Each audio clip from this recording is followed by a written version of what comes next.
자, 22년도 2차 시험 기출해설 시작하도록 하겠습니다. 자, 일단 해설 펴두시고요. 전체적으로 총평을 하면 일단 어렵게 출제되지는 않았고요. 1차 시험하고 비교하더라도 1차 시험하고 비슷하거나 최소한 더 어렵게 출제된 건 아니고 1차 시험하고 비슷한 정도 난이도라고 평가됩니다.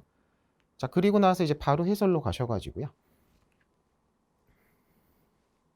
자, 원래 문제풀이를 이제 사지선다 전체를 꼼꼼하게 이제 문풀 강의하는 것처럼 공부할 것 같으면 딱 한 해 시험 기준으로 해가지고 한 2타임 정도는 해야 되는데, 기출해설 강의이기도 하고 하니까 이제 정답 지문 위주로 해가지고 좀 더 이제 빨리빨리 좀 보도록 할 거고요.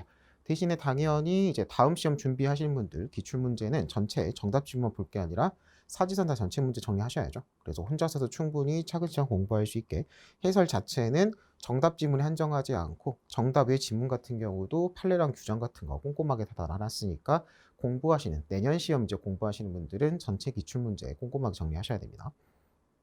자, 그래서 1번 문제로 바로 가셔가지고요. 자, 동그라미 3번 보세요. 자, 소급비법 관련해 가지고 두 가지로 나누죠. 진정소급비법과 부진정소급비법 나눠서 진정소급비법은 예외적 허용, 부진정소급비법은 원칙적 허용이 돼 예외죠. 자, 동그라미 3번 해설로 바로 가보시면 자, 세 번째 줄에 있죠. 부진정 소급입법은 원칙적 허용되나 예외죠. 소급표를 요구하는 공익상 사유, 신뢰보호 요청 사이 교량 과정에서 신뢰보호 관점이 입법 형성권에 제한을 가한다는 얘기는 뭐다? 침해되는 신뢰가 더 크면 부진정 소급입법이라도 예외적으로 허용되지 않는다죠. 자, 그리고 나서 다다음 줄 진정 소급입법이죠.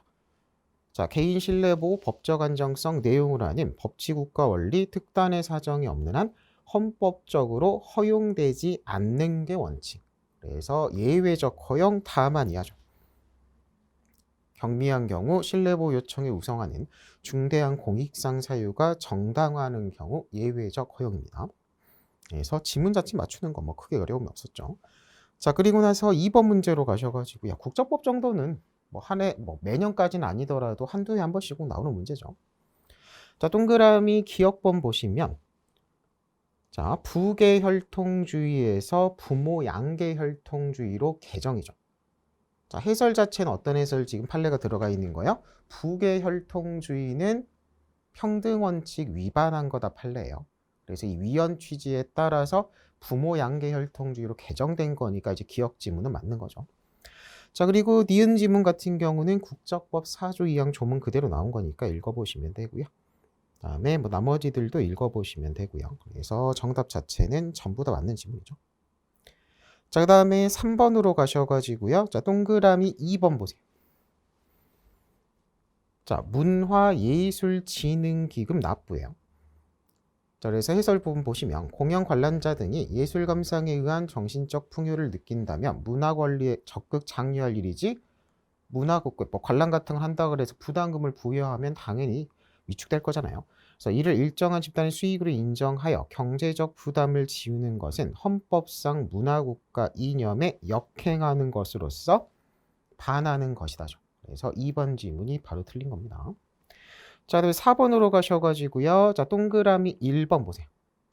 자, 학교 안전 공제입니다. 자, 해설로 가셔가지고요. 공법인의 성격, 사법인의 성격 둘 다 가지고 있다죠. 그래서 전자로서의 성격을 강조할 때는 국가기관으로서 국민 기본권 주체성 이런 거 부정될 거고, 후자 사인으로서의 지위가 강조되면 기본권 주체성을 인정할 수 있다. 그래서 대통령 케이스도 비슷한 거 봤었죠. 자, 그래서 해설로 보시면 공제가 일부 공법인적인 성격을 가지고 있다 하더라도 사경자 주체로서 활동하는 경우는, 자, 그리고 이제 뒤에 있는 표현도 읽어보시고 기본권 주체가 될 수 있다라고 하죠. 그래서 없다고 했으니까 1번이 틀린 지문이고요. 자, 5번 문제로 가셔가지고요. 자, 동그라미 4번 보세요. 자, 대통령 세월호 사건이죠. 그래서 해설 보시면, 자, 국민의 생명, 신체 안전 보호무 자체는 있지만 그 다음 하지만 이하 보세요. 재난 상황에 있어가지고 직접 구조 활동에 참여할 헌법성 의무까지는 인정할 수 없답니다. 자, 그 다음에 6번으로 가셔가지고요. 자, 제도적 보장이긴 한데 이게 제도적 보장 세부 내용으로 출제된 게 아니라 기본권 총론에서 배운 기본권 보장과 비교되는 제도적 보장 다 그 정도 내용으로만 정리했어도 충분히 풀 수 있는 문제예요. 자, 동그라미 3번 보시면 재판 청구권과 같은 절차적 기본권은 주관적 공권으로서의 성격과 객관적 제도적 보장 성격 둘 다 가지고 있대. 후자 성격도 강하니까 뭐다? 제도적 보장 관련해서 입법 형성권이 국회에게 광범위하게 인정된다죠. 넓게 인정되는데 축소돼서 인정돼서 된다고 했으니까 3번이 바로 틀린 겁니다. 자, 그다음에 7번으로 가셔가지고요. 자, 그 리을번 보시면, 자, 7번에 7번 죄송해요. 7번으로 가셔가지고요. 자, 동그라미 1번 보시면, 자, 헌법상 자기결정권 관련이죠. 자, 미군 기지 이전 관련해서 그 미군 기지 지역 주민이죠. 자, 첫 번째 줄 보세요. 해설로 가셔가지고 미군 기지 이전은 다음 줄 뒤 개인의 인격이나 운명에 관한 사항은 아니고 각자 개성에 따른 개인적 선택에 직접적 제한을 가하는 것이 아니하는 바 자기결정권의 보호 범위에 해당하지 않는다. 자기결정권의 침해를 부정하는 게 아니라 지금 제한 자체의 인정을 부정해버리니까 침해 여부는 따지지도 않고 끝난 거죠. 항상 기본권 인정하는 걸 전제로 기본권 관련 제한이 있고 제한이 과잉금지 원칙 위반 침해인지를 따지는 거잖아요. 이건 제한 자체가 아니라고 보면 판례가 되는 거죠. 그 다음에 이제 8번으로 가셔가지고요. 리을번 보세요. 자, 해설로 바로 가보시면, 자, 그 지문부터 한번 보시면, 국가를 상대로 하는 당사자 소송의 경우 가집행 선고를 할 수 없다고 규정한 행정소송법이에요. 가집행이라는 것보다 판결에서 이제 승소해서 이긴 다음에 그 이긴 판결이 확정되어 원래 집행이 가능한데 판결이 선고되고 확정되기 전까지 재산을 다 빼돌려 버리면 승소한다 하더라도 집행에 곤란이 있을 수 있으니까 미리 집행해서 보전해주는 제도라고 있습니다. 자, 근데 국가를 상대로 하는 소송에서는 이런 가집행 자체를 막아버리는 거죠. 자, 이런 입법 취지가 타당하긴 해요. 왜냐면 국가가 뭐 부도나고 국가가 재산을 빼돌릴 일은 거의 없으니까. 자, 하지만 해설로 가셔가지고요. 자, 밑줄 부분 보시면 재산권의 청구가 공법상 법률 관계를 전제로 한다는 전만으로 국가를 상대로 하는 당사자 소송에서 국가를 우대할 합리적인 이유가 있다고 볼 수 없다요. 합리적인 이유가 없는데 차별 취급이 존재한다. 평등 원칙에 반한다. 마지막 줄 결론 나오죠. 자, 그 다음에 9번으로 가셔가지고요. 자, 동그라미 3번 보세요. 공선법 위반 벌금 100만 원 이상 이렇게 했을 때 당선 무효 때리는 거죠. 자, 벌금이라는 형벌부가 별도로 이 하나의 사건에 대해서 당선 무효라는 불이익을 주는 거죠. 자, 하지만 해설 보시면 자, 공선법을 범하여 형사처벌을 받는 공무원에 대하여 당선 무효라는 불이익을 가하는 것은 국가 형벌권 실행으로서 과벌에 해당하지 않는다. 따라서 처벌하는 게 아니니까 이중처벌 금지 원칙 위배되지 않는다고 합니다. 자, 그 다음에 10번에 4번은 기존에 나왔던 그냥 나름 최근 기출이죠. 그래서 군형법상 징계처분의 일종으로서 실질적인 징역과 똑같은 영창 보내는 거 될 거냐예요. 결론은 안 된다 해서 이제 위원으로 날아갔죠. 자, 그리고 이제 그 내용으로서 뭐다? 이렇게 영창 처분하는 것도 뭐다? 형사 절차에 준하는 방식으로서. 그래서 강제 처분이라고 할 수 있다로 가는 거죠. 그래서 영장주의 적용된다 쪽으로 갑니다. 그래서 적용되지 않는다고 했으니까 2번이 틀린 지문이죠. 자, 그 다음에 11번으로 가셔가지고요. 동그라미 3번. 변호인 접견실 CCTV 설치 교도관이 접견을 관찰하는 행위죠. 이건 형사소송법에서 배우시죠? 접견의 비밀 보장의 핵심이기 때문에 당연히 침해한다고 볼 여지가 있는 거예요. 그래서 이게 지금 헌재까지 가가지고 문제가 된 거죠. 자, 근데 동그라미 3번 한번 보세요. 자, 이 사건 CCTV 관찰 행위는 자, 여기서 만약에 CCTV로 관찰을 해서 사실관계 자체가 접견하는 내용에 직접 녹음까지 실시간 청취나 녹음까지 들어갔으면 당연히 접견교통권 침해를 인정했을 겁니다. 근데 사실관계가 자체가 어떻게 되는 거예요, 지금?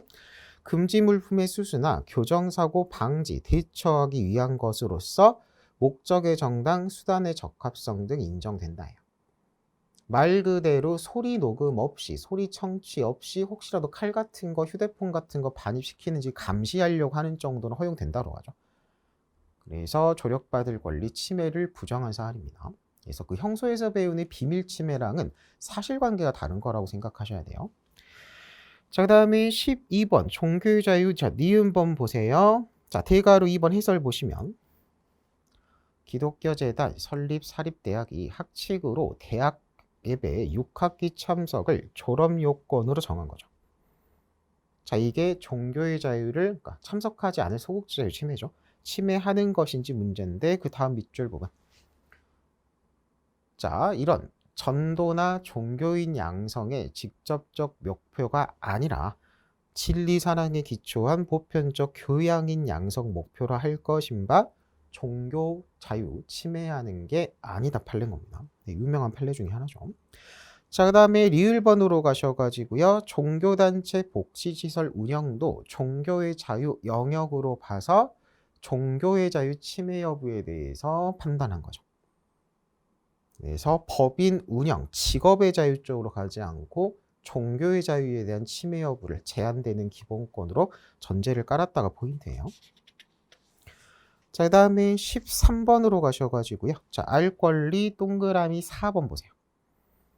개별 교원이, 그러니까 전교조 소속 그 교사들 명단 공개해라 이런 거예요. 개별 교원이 어떤 교원 단체나 노동조합에 가입해 있는지에 대한 정보 공개를 제한하는 건, 자, 누구의 학부모인 청구인들의 알 권리를 제한. 자, 그리고 동시에 학부모의 자녀에 대한 교육권에 대한 제한. 둘 다 인정하고 이제 침해 여부 따진다죠. 그래서 알 권리도 제한하는 거니까 제한하지 않는다 했다. 4번 질문 틀린 겁니다. 자, 그 다음에 14번으로 가셔가지고요. 자, 대한민국 국빈이죠. 외국의 국가원수를 경호하기 위해서 종로경찰서장이 삼보일배 행진을 제지한 행위죠. 자, 집회의 자유 관련입니다. 자, 해설 보시면 끝에 두 줄. 과잉금지 원칙, 침해 최소성 등 위반하지 않았다 해서 집회의 자유 침해를 부정한 판례입니다. 결론 간단히 체크하는 판례들이죠. 자, 그 다음에 15번에 1번 보세요. 자, 음반 제작자에 대해서 일정 시설을 갖추고 나서 등록을 해야 돼요. 그럼 시설을 못 갖춘 사람은 등록을 안 받아주는 겁니다. 자, 당연히 뭐야? 이런 음반 제작자에 대한 언론 출판의 자유 제한이 들어가는 거죠. 자, 해설 보시면 당연히 뭐는 아니에요. 세 번째 줄. 헌법상 금지된 허가제나 검열제 위반은 아니다죠. 그리고 본질적 침해나 과잉금지 원칙이에요. 옛날에 이제 과승금지라고 한자 다른 표현을 썼었는데 과잉금지 원칙과 똑같은 겁니다. 비례 원칙, 과잉금지 원칙에 위배되지 않는다가 판례예요. 자, 그 다음에 16번으로 가서 국가배상 청구권입니다. 자, 동그라미 1번. 국가배상도 기본적으로 민법상 불법행위 손해배상의 책임의 성격을 같이 띠되 민법에 대한 특별법으로 우선 적용되는 것 뿐이다가 판례 해둔 거예요. 자, 그러니까 어떻게 돼요? 자, 소멸시효 관련해서 소멸시효가 뭐예요? 권리 위에 잠자는 자는 보호하지 않는다 그래서 일정 기간 지나버리면 권리 행사하지 않고 일정 기간 도과해버리면 권리 자체를 소멸돼가지고 행사를 막아버리는 거죠. 자, 그럼 민법에 따른 불법행위 손해배상 책임이나 국가배상 책임이나 소멸시효를 규정하는 거예요. 행사를 할 것 같으면 몇 년 내에 행사를 강제하는 거죠. 자, 밑줄 부분 보시면 해설 가셔서. 자, 소멸시효에 관해서 별도 규정을 두지 않아. 아까 얘기했죠? 국가배상법이 성격은 같지만 우선 적용이 되고 특별법의 규정이 없으면 일반법인 민법이 적용된 겁니다. 그래서 소멸시효에 관한 민법이 적용돼 있어 10년이에요. 그래서 헌법에 위반되지 않는다고 합니다. 자, 동그라미 2번 보세요. 해설로 바로 가셔가지고 자, 법률에 근거하여 행정처분이 발하여진 후 헌재가 법률 자체를 위헌으로 날려버리면 당연히 뭐예요? 법에 근거한 행정처분도 이제 법의 근거가 없어져 버리는 거니까 하자가 있는 것이기 되되 법이 살아있는 당시 그 법을 적용해가지고 행정처분한 공무원한테는 당연히 고의과실 따위는 인정할 수 없으니까 국가배상도 청구할 수 없다 쪽으로 가야겠죠. 그래서 행정처분의 유효, 무효와 별도로 그 행정처분을 발한 공무원에 대한 국가배상 책임 청구 가부는 별도로 판단하는 거예요. 귀책사유 문제죠. 네, 동그라미 3번 당연히 과실 책임이니까 고의 또는 과실을 요건으로 하는 건 합헌으로 갈 거고요. 동그라미 4번 한번 읽어보시면 되죠. 자, 그다음에 17번으로 가서 인간다운 생활할 그 사회적 기본권이죠. 그래서 동그라미 1번은 뭐 판례는 아니더라도 주체성 관련해가지고 외국인의 기본권 주체성, 법인의 기본권 주체성, 개별 판단설이죠. 성질에 따라 인정할 수 있는 것만 되되 인간다운 생활할 권리는 자연인 한정, 법인 안 되고 국민 한정, 외국인 안 된다 쪽으로 갑니다. 자, 동그라미 3번 판례 읽어보시고 결론 정도 알 권리, 인간다운 생활할 권리를 제한하거나 침해한다고 할 수 없다. 판례 결론 정도 봐두시면 되죠. 자, 그 다음에 18번으로 가셔가지고요. 동그라미 4번 보세요. 자, 해설 부분 보시면 자, 소정 근로시간 일주일 15시간 미만인 초단시간 근로자, 임시적이고 일시적인 근로에 불과하니까 뭐다? 이 사람들 퇴직할 때는 퇴직금 지급 대상에서 제외해요. 당연히 이런 것들은 근로원칙 침해가 아니다 쪽으로 가겠죠. 자, 그 다음에 19번. 자, 보건권입니다. 동그라미 1번은 동그라미 기억번은 이제 헌정사니까 봐두시면 되고요. 자, 니은번으로 가셔가지고요. 자, 마약 중독자에 대한 급부 배려는 다른 법률 조항에서 충분히 이루어지고 있는 바 치료 감호 청구권을 누구한테? 피고인 측이에요. 자, 치료 감호가 뭐예요? 자, 마약에 취해가지고 범죄를 범해요. 어쨌든 그 사람도 범죄 성립하고 형사재판 가서 유죄 판결 선고돼서 징역 1년, 벌금 2천만 원 이렇게 선고가 되죠. 그럼 이렇게 징역이나 벌금, 주형 때리면서 치료 감호예요. 교도소 1년 살고 나와가지고 치료 감호소 들어가가지고 일정 기간 강제로 치료까지 받게 해주는 겁니다. 자, 근데 현행법은 이러한 치료 감호 청구를 당사자, 형사재판의 당사자는 피고인하고 검사죠. 검사한테만 인정하고 누구한테 인정을 안 해요? 피고인 측한테 따로 인정하지 않고 있는 거예요. 그러니까 검사가 청구를 안 하면, 법원이 직권으로 선고를 안 하면 피고인 측에서 적극적으로 치료 과목까지 좀 받게 해주세요라는 청구권이 없는 겁니다. 자, 하지만 결론은 합헌적으로 가죠. 그래서 단어가 어려운 거지. 우리가 정리할 거는 결론만 체크하시면 돼요. 자, 그 다음에 뭐 리을번도 읽어보시면 되고요. 자, 20번으로 가서 기억번. 역시 그 국민의 기본적 의무 관련해가지고 헌정사 관련 정리되어 있는 거고요. 자, 그 다음에 디귿번으로 가셔가지고요. 자, 밑줄 해설 밑줄 부분 보세요. 자, 첫 번째 줄 보시면 39조 1항의 국방의 의무 관련. 자, 세 번째 줄. 자, 네 번째 줄. 향토 예비군. 그러니까 현역에서 제대를 하고 나서 예비군으로 가잖아요. 예비군 다음 민방 이렇게 가죠. 자, 예비군 설치법에 따라 예비군 훈련 소집에 응하여 훈련을 받는 것은 역시 국방의 의무인 거죠. 자, 그니까 뭐다? 특별한 희생을 한다고 볼 수 없다. 특별한 희생이면 개별 보상이 들어가야 되지만 이건 일반적 국민의 의무 이행이니까 개별 보상 안 해줘도 된다. 그러니까 예비군한테 월급 안 줘도 된다는 얘기예요. 그래서 그렇게 결론 체크해 두시면 되고요. 자, 그 다음에 뭐 리을번은 그냥 조세의 일반적인 개념인 거죠. 뭐 판례가 없더라도 당연히 그냥 일반 의의 생각해가지고도 맞출 수 있는 질문이 됩니다. 자, 그래서 여기까지 하면 이제 전체 문제를 이제 정답 질문 위주로 봐가지고 좀 빨리빨리 본 거죠. 그래서 아까 처음 시작할 때 얘기했죠. 당연히 여러분들 뭐 이제 당연히 이번 시험 보고 잘 보셔가지고 이제 붙으실 분들은 이렇게 그냥 간단히 내가 잘 맞췄구나 확인만 하시면 되지만 지금 딱 올해 열심히 공부해서 다시 이제 내년 상반기, 하반기 시험 준비하실 분들 같은 경우는 지금 이렇게 간단하게 정답 지문만 보는 게 아니죠. 정답 지문의 나머지 세 지문도 전체 해설을 뭐 지문을 개별한 게 하는 게 아니라 이 지문이 출제된 근거가 된 판례 원문, 지금 정리해 놓은 해설을 가지고 사지선다 전체를 정리하고 들어가셔야 돼요.